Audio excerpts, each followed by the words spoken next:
Everyone wants longer, stronger, thicker, healthier hair, and we're all bombarded by all these videos on TikTok and Facebook and YouTube. But what actually works? My name is Angelica, aka Angie B, and this is the first episode of my series called Grow with the Pros, where we dive into the truth about hair growth with insights from industry professionals, whether they are trichologists, dermatologists, top stylists, and scientific experts in the field. Over the years, I've tried so many DIYs, oils, products that claim to grow hair and do all these amazing things for your hair. Some worked, some didn't. So let's separate fact from fiction. If you're not already subscribed, consider hitting the subscribe button right down there, as well as the bell, so you get notifications every single time I post a new episode and you can follow along. This is the opening episode, so we're not focusing on one specific person, but let's get into the nitty-gritty of things. So the first thing you need to be aware of when it comes to hair growth is first understanding how hair grows in the first place. Because if you don't understand how it works, you may be doing all the wrong things or wondering why a product is not working, or you don't understand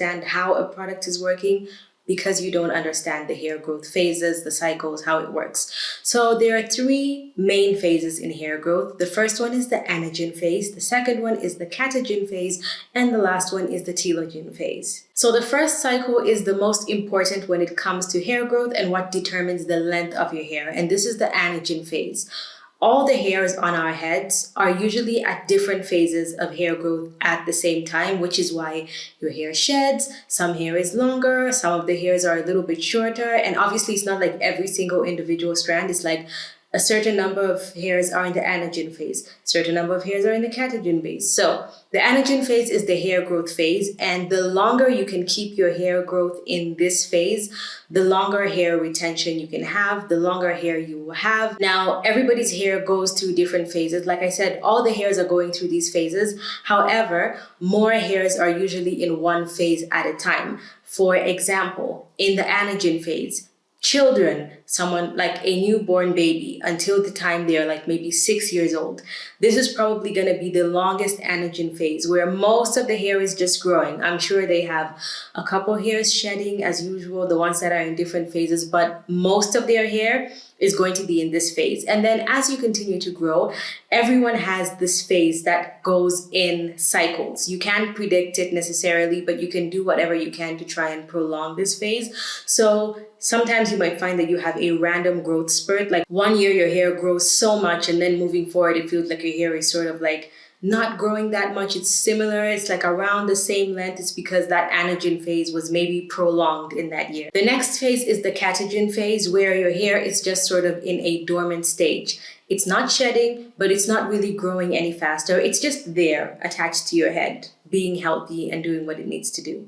And then the telogen phase is the one that you want to avoid the most. Now, again, like I said, some hairs are always in this phase. But if your hair is in a strong telogen phase, which is usually called telogen effluvium, where your hair is shedding like crazy, this is when more of your hairs are in this cycle. And usually if you're extremely stressed, you can push your hair into this cycle. People that have just had children, postpartum shedding, which is why sometimes when people are pregnant, while your body is focused on other things, you may be in a really long anagen phase, and that's why you see that some people's hair actually grows really fast while they're pregnant, and then the moment they give birth, they might have a prolonged period of hair shedding, but that phase would naturally end whether you do anything or not, because that's just your hair's growth cycle, and then it will go back into your regular cycles and you can let the hairs catch up. I'm hoping the sound of that grinder is not too loud. And now let's get into the hair growth rate. The average hair growth for every single person, every person in the world, the average hair growth rate is 1/2 inch of hair a month. But this is not specific. I've seen people like in TikTok comments arguing when someone has shown like, oh, this is how much my hair grew this month, and they actually grew like a full 2 inches of hair, and they're like, this is impossible because science says hair only grows 1/2 inch a month. No, that is the average. Some people's hair grows more than that every single month. Some people's hair grows more than that just in specific months, and then other people's hair grows slower than that every single month. So you may only get a quarter of an inch of hair a month. You may also get a full inch or even 2 inches of hair every single month. It is very dependent, but if you just want to know a general average, half an inch is what to be expected. So if you start to use a new product, if you feel like your hair growth is stunted, or you've tried this new product that claims to make your hair grow faster, if it doesn't grow faster than a half an inch a month, it doesn't mean the product is bad. It just means your hair is growing up to its optimum potential. If you go to any single hairstylist or industry professional, they will tell you the same thing, and they will tell you that if you want to grow your hair longer and stronger, patience is a virtue. Unrealistic expectations is not going to help anything. And speaking of myth busting, all the industry professionals agree that there is no pill, no hair product, no oil that can make your hair grow faster than biology allows. So I've explained before that you can change your genetic expression, but you can't change your genetics. So what you can do is do everything you can to make sure that your hair can grow up to your own personal hair growth potential. So for example, your genetics, your biology may actually allow you to grow a full inch a month, and maybe when you were younger, you would grow your hair that fast, but all of a sudden it feels like your hair growth rate has slowed down. It could be one of two things. Your hair is either breaking faster, or you have stunted growth because maybe you're extremely stressed, your diet is terrible, you're barely getting any sleep. So if you take any supplements that you're lacking in, you start drinking more water, you're getting better sleep, then your hair starts growing faster. That means it is now growing up to the potential that your biology can allow. It's not like a magic product that has superseded your genetics and made your hair grow faster. One of my favorite professionals I see online, who is actually a scientist, and she goes into the nitty-gritty, and I love how she focuses on how with a lot of products, it's the dose that makes the poison and stuff like that. This is Lab Muffin Beauty. And she has emphasized multiple times that there is no single product in existence, at least not currently, that can double the rate of your hair growth. However, you can improve the quality of your hair, and you can double the rate of your length retention, but not your hair growth. Now let's talk about professional stylists and trichologists' secret tips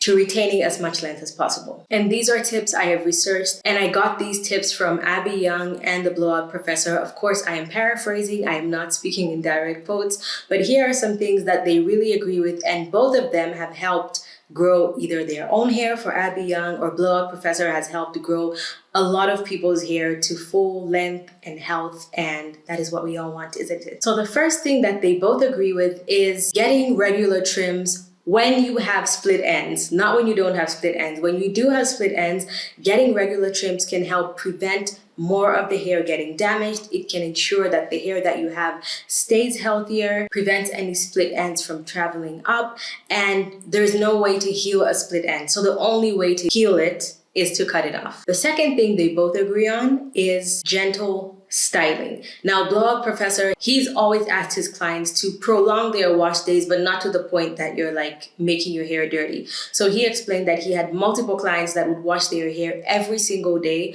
or every 2 days, and they would complain about having dry hair, having breakage, and saying that their hair is so oily, and no matter what they do, they just have such oily scalps. And then he realized that they just weren't washing their hair properly. So he made sure that all of them would double cleanse, and it would extend their wash day by at least 2 or 3 days. So he's still an advocate for like once or twice a week, and Abby Young agrees as well. And I wholeheartedly agree with this. Washing your hair every single day. Of course, if it works for you and you have amazingly healthy hair, you're probably not even watching this video, and this is not for you.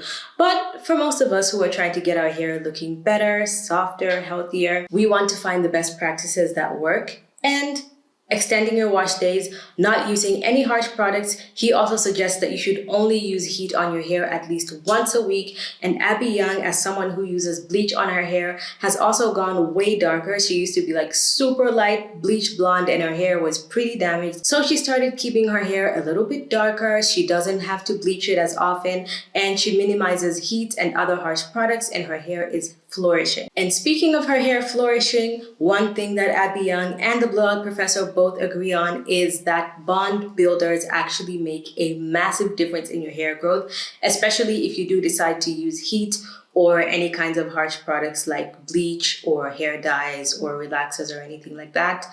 I believe they both like K18, but the blowout professor, what he recommends for almost everyone is the Red Ken acidic bonding concentrate. And I know Abby Young likes that one as well. It is about triple the amount as the K18 and maybe 3 times cheaper. It is a really good product, very similar results. And Abby Young actually likes to layer bond building treatments, but we'll get into that in another video. But just so you know, bond builders are something that most professionals agree with, and they also agree that they are like a step up from a protein treatment. So what most professionals and stylists agree on for sure is that it's not just about hair growth and speeding up your hair growth. If you want longer hair, you're more likely to be focused on length retention and breakage prevention. Now let's talk about some science-backed methods. Dermatologists and scientists both agree that healthy scalps equals healthy hair. You cannot have healthy hair without a healthy scalp because that is where all the hair is growing from.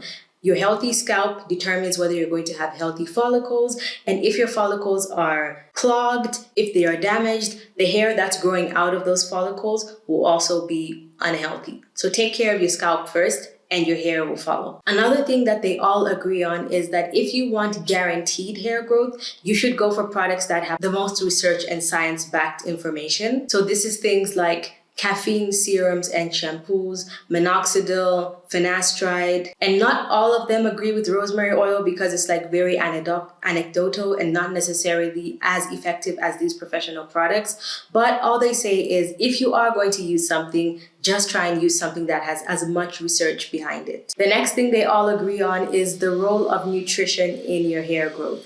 If you're doing everything right topically, washing your hair, using the right products, getting trims, everything, but you're low in iron, you're low in vitamin D, you're low in protein, and you're barely eating any food, your hair is not a vital organ. And so you're not going to get any of all those good nutrients in your hair. And no matter what you do to your hair, you can do as much as possible to make it look decent. But if your diet and nutrition is off, your hair is going to be off too. I've known people personally where their hair looked really bad. Maybe it wasn't even short or breaking, but it just looked frizzy and dry and not that great. And then all of a sudden they started taking iron supplements or they started eating better and their hair just looks amazing now. And now a few myths that scientists and trichologists always agree with is the first myth we're gonna bust is one, cutting your hair makes your hair grow faster. This is more of a length retention versus hair growth thing, like I mentioned at the beginning.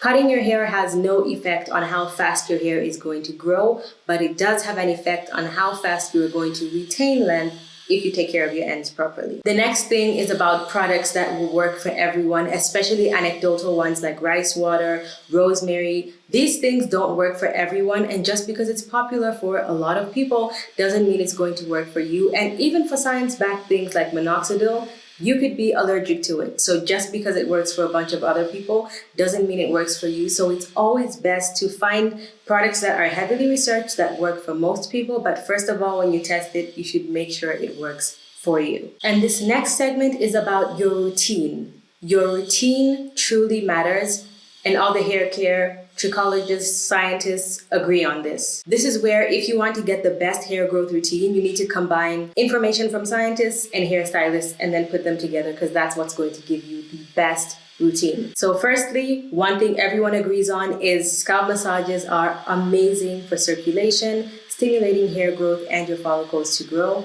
The second thing is a combination of protective hairstyles and silk and satin pillowcases and potentially bonnets. The great thing with satin pillowcases is it's also great for your skin. It prevents moisture loss, so if you live in a cold area, that's also amazing. And then when it comes to protective hairstyles, it doesn't have to be braids. It doesn't have to be like anything that takes a long time. It could be 1 braid or 2 braid. It could be just putting your hair in a claw clip, using a satin scrunchie, doing things where your ends are off your clothes, and you're just focused on using the least amount of manipulation and minimal styling. And then, as we mentioned, balanced diet and hydration. This is something that I have noticed a big difference in myself personally.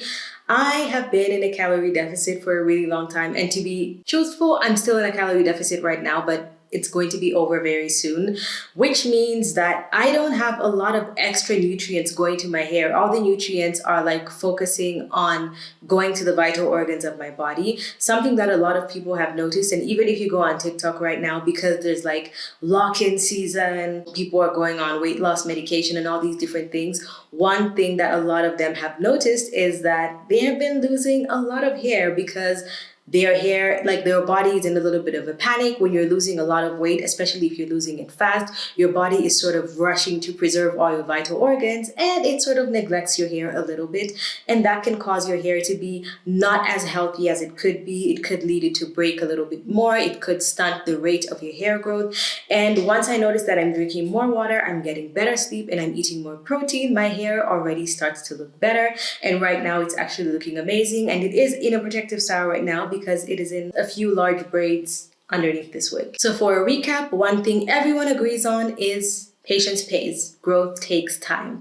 And the scientists are mainly focused on scalp health and nutrition, while stylists are mainly focused on protecting the length of your hair by length retention. Your hair isn't going to grow 5 inches overnight, but with patience, consistency, and the right advice from the right professionals, just because someone's in a medical lab coat doesn't mean that they can advise you on hair growth, okay? This person may be a plastic surgeon who has done nothing to do with hair growth and barely knows anything, but because you see him in a medical coat and he's a doctor and he looks like he knows what he's talking about, you listen to what he says. I'm going to make sure I focus on only the professionals who give you the right advice in this series. In the next episode of Grow with the Pros, we are going to be talking about Abby Young's top hair growth tips. So don't miss it. Subscribe so we can grow together, and join my membership if that seems interesting, where you will get priority responses to all your comments and some special subscriber-only content. So if that seems interesting to you, consider joining that membership. Hit my face right there to subscribe. Watch this video right here for something special just for you. Thank you so much for watching, and I'll see you guys in my next one. Bye!